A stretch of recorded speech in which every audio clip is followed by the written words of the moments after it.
গতকালকে বাংলাদেশের অন্যতম সেরা মানবতার ফেরিওয়ালা ব্যারিস্টার সুমন লাইভে এসে ডক্টর মোহাম্মদ ইউনূসকে নিয়ে নানান ধরনের কথা বলেছেন। যেমন সে একজন সুদখোর, সে কিভাবে রাষ্ট্রপ্রধান হতে পারে। এছাড়াও ডক্টর মোহাম্মদ ইউনূস নাকি বাংলাদেশের টাকা ব্যয় করে হিলারি ক্লিনটনের নির্বাচনের প্রচারে। চলেন তাহলে এই টপিকসটা নিয়ে একটু ডিটেলসে জানি যে কে কি করছে। তো প্রথমে আমরা জানবো ডক্টর মোহাম্মদ ইউনূস কি করেছে এবং কি কারণে ব্যারিস্টার সুমন তাকে সুদখোর বলেছে, এবং সেই সাথে নির্বাচনের প্রচারে বাংলাদেশে টাকা ব্যয় করছে ডক্টর মোহাম্মদ ইউনূস। এই বিষয়টা নিয়ে একটু খুঁটিয়ে দেখবো, এবং সেই সাথে ব্যারিস্টার সুমন এবং শেখ হাসিনার এমন কিছু তথ্য দিতে চলেছে যা জানলে আপনিও অবাক হবেন। সো চলেন পয়েন্টে আসি। ডক্টর মোহাম্মদ ইউনূস যে কিনা বর্তমান সময়ে আন্তঃকালীন সরকার প্রধান, এক কথায় আপনারা বলতে পারেন বর্তমান সময়ের তত্ত্বাবধায়ক সরকার, যে কিনা বিশ্বের সবথেকে সম্মানিত ব্যক্তিদের মধ্যে একজন। তার জীবন দ্বারা আপনি এমন কোনো ভুল খুঁজে পাবেন না যেটার মাধ্যমে জাতির ক্ষতি হয়েছে। তার শুধু আপনি দোষ একটাই খুঁজে পাবেন, সেটা হচ্ছে সে ক্ষুদ্র ঋণের ব্যবসা করে। এখন আপনাদের মধ্যে অনেকেই ক্ষুদ্র ঋণের ব্যবসা বলতে কি বুঝেছে সেটা বুঝেননি। প্রথমে আমি আপনাদেরকে এটা ক্লিয়ার করে দেই, গ্রামে গঞ্জের মধ্যে আপনারা দেখবেন যে কিস্তিতে যে লোনটা দেওয়া হয় সেটাকে ক্ষুদ্র ঋণের ব্যবসা বলে। ঠিক তেমনি বাংলাদেশের গ্রামীণ ব্যাংকের কো-ফাউন্ডার হচ্ছে আমাদের ডক্টর মোহাম্মদ ইউনূস। এখন প্রশ্ন আসে, সে হচ্ছে একটা ব্যাংকের ওনার,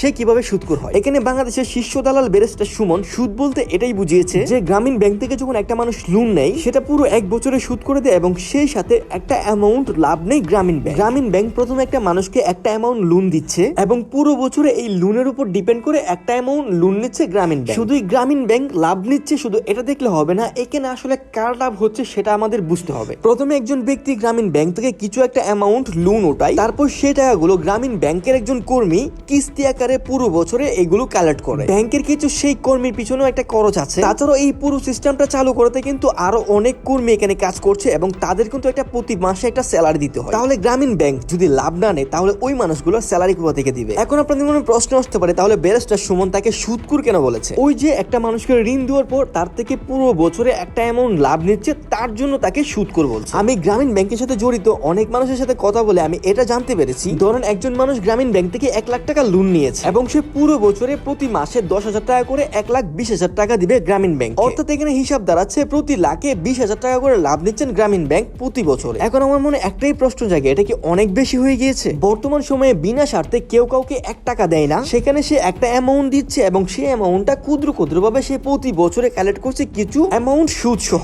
এবং যেখানে বাংলাদেশে বেকারের হার অধিক পরিমাণ, সেখানে সে লাখো মানুষের কর্মস্থল তৈরি করে দিয়েছে। এছাড়াও এখান থেকে লোন নিয়ে মানুষ নিজেদের ব্যবসা করছে এবং নিজেদের ব্যবসায় সফল হচ্ছে, এবং প্রতি মাসে সেই লোনের টাকা ক্ষুদ্র ক্ষুদ্র ভাবে পরিশোধ করছে। এখন আপনিই বলেন, সে কি বাংলাদেশের মানুষের ক্ষতি করেছে নাকি বাংলাদেশের মানুষের জন্য উপকার করেছে? এছাড়াও ব্যারিস্টার সুমন বলেছে সে নাকি বাংলাদেশের টাকা বাইরে মানুষের নির্বাচনের পিছনে খরচ করছে, এটা নাকি বাংলাদেশের জন্য ক্ষতি হচ্ছে। এখন আমার প্রশ্ন হচ্ছে, সে ইন্টারন্যাশনাল একজন বিজনেসম্যান, সে তার বিজনেসকে আগে বাড়ানোর জন্য নানান কাজে টাকা ব্যয় করে, এবং সেই ব্যবসায় লাভবান হলে বাংলাদেশে একটা অ্যামাউন্ট রেমিটেন্স আসবে। এখন আপনারাই বলেন, এটা কি সে ভুল করছে? আচ্ছা, সেসব হিসাব বাদই দিলাম, সে বলছে ডক্টর ইউনূস বাংলাদেশের টাকা বাইরে নির্বাচনের পিছনে ক্রয় করছে, তাও অন্যের পিছনে। এটা যদি তার দোষ হয়ে থাকে তাহলে আমাদের শেখ হাসিনার মেয়ে আমেরিকায় কি করছে? এখন আপনারা এটাই বলবেন যে সে তো আমেরিকায় পড়াশোনা করছে। আগে না, সে আমেরিকায় পড়াশোনা শেষ করে এমপি পদে নির্বাচন করছে আমেরিকা। এখন আমার প্রশ্ন হচ্ছে, যে মেয়ে আমেরিকায় মায়ের টাকায় পড়াশোনা করে, সে কিভাবে আমেরিকার মতো একটি রাষ্ট্রতে এমপি নির্বাচন করে? এখন আপনি অনেকেই বলতে পারেন হয়তো তার বিজনেস আছে, কিংবা তার ভাই জয় হাসানের বিজনেস আছে, যেখানে নিউজ রিপোর্টে সরাসরি উঠে এসেছেন তাদের কোনো বিজনেস নেই বাহিরে। তাহলে এখন আমার মনে প্রশ্ন আসে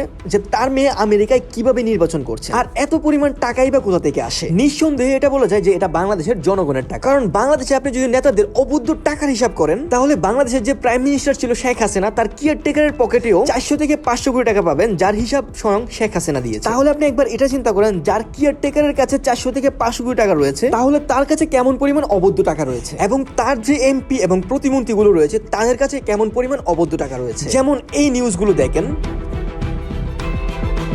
এবার আপনাদের মনে প্রশ্ন আসতে পারে যে আমি কেন ব্যারিস্টার সুমনকে দালাল বলেছি। আপনি কি কখনো দেখেছেন ব্যারিস্টার সুমনকে প্রাইম মিনিস্টারের বিরুদ্ধে কথা বলতে? বলেনি, আর সে কখনো বলবেও না। সে শুধু বাংলাদেশের ছোট ছোট পাতি নেতাদের ধরবে এবং সেগুলো নিয়ে ফেসবুকে এসে কথা বলবে, পাবলিকের কাছ থেকে সিম্পাতি নিবে, এটাই হচ্ছে তার প্রধানত কাজ। এছাড়াও আপনি যদি লক্ষ্য করেন তাহলে দেখবেন, যখন বাংলাদেশে কোনো দুর্ভিক্ষ দেখা দেয় তখন সে বাংলাদেশি মানুষের পাশে দাঁড়াবে এবং সাধারণ জনগণের পাশে দাঁড়াবে। তাহলে এখন প্রশ্ন আসে, যখন গোটা দেশ কোটা আন্দোলনের বিরুদ্ধে রাজপথে নামে তখন কেন ব্যারিস্টার সুমন ছাত্রদের পাশে দাঁড়ায়নি? যখন সাধারণ জনগণ থেকে শুরু করে আইন বিভাগের অ্যাডভোকেট সবগুলো ছাত্রদের পাশে ছিল, ঠিক তখনও সে ছাত্রদের বিপক্ষে ছিল এবং সে বলছে কোটা সংস্কারের পক্ষে ছিলাম, কিন্তু যখন আমার নেত্রীর বিরুদ্ধে আঙ্গুল উঠবে তখন কিন্তু আমি চুপ থাকবো না। আলহামদুলিল্লাহ দেশ এখন স্বাধীন হয়েছে এবং সে দেশ ছাড়া, এবং সে দেশের বাইরে থেকে তারেক জিয়ার মতো অন্যের বিরুদ্ধে সমালোচনা করছে। কোটা সংস্কার চাই এই কথাটা অনেকেই বলেছে, কিন্তু আন্দোলনটা যখন 9 দফা থেকে 1 দফাতে আসে ঠিক তখনই অনেক পাবলিক ফিগার নিজেদের রূপ পরিবর্তন করেছে, এবং 1 দফা আন্দোলনে যখন ছাত্ররা সফল হয়ে যায় তখন সেসব মানুষও আলহামদুলিল্লাহ দেশ স্বাধীন হয়েছে বলে বিজয় উদযাপন করতে শুরু করে, এবং বর্তমানে কিছু মানুষ আবার এটা নিয়ে সিম্পাথি নিচ্ছে। সো এই বিষয়টা নিয়ে নতুন কোনো ভিডিও আনবো কিনা সেটা অবশ্যই কমেন্টে জানাবেন। সো দেখা হচ্ছে নেক্সট ভিডিওতে, ততক্ষণ সুস্থ থাকেন, আল্লাহ হাফেজ।